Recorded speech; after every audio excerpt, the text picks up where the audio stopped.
I was introduced in printmaking in 77 when I was a student in UST.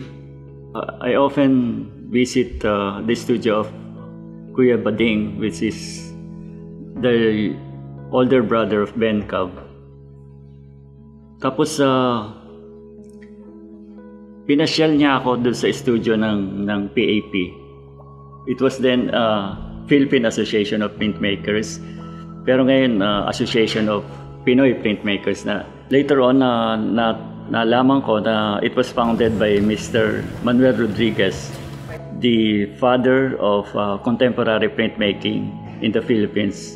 It was in 1968. There's the medium and techniques of printmaking, preserve and maintain the exploration of different processes in 50 years.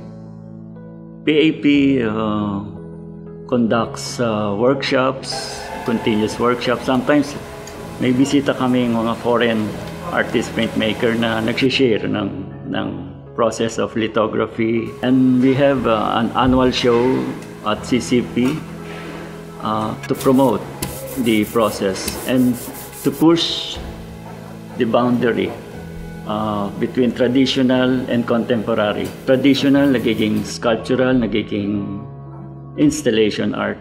Pero the basic technique and the basic medium is the traditional printmaking. For example, yun kung gagawa ng rubber cut, so pwedeng i-maintain, i-push na maging sculptural.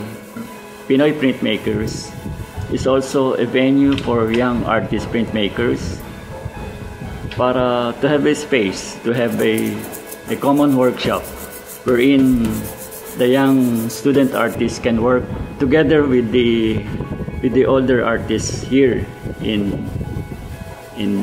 Pinoy Printmakers.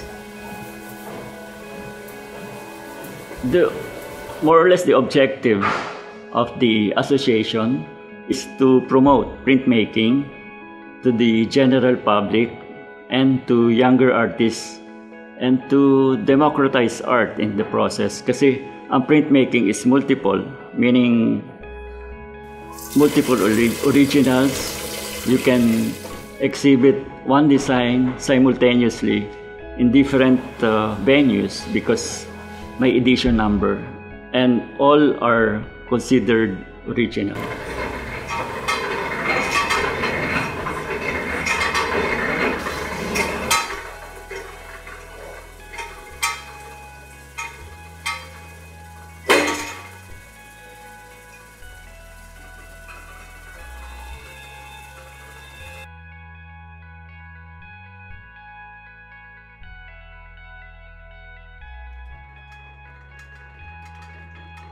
Help elevate printmaking by leaving your mark.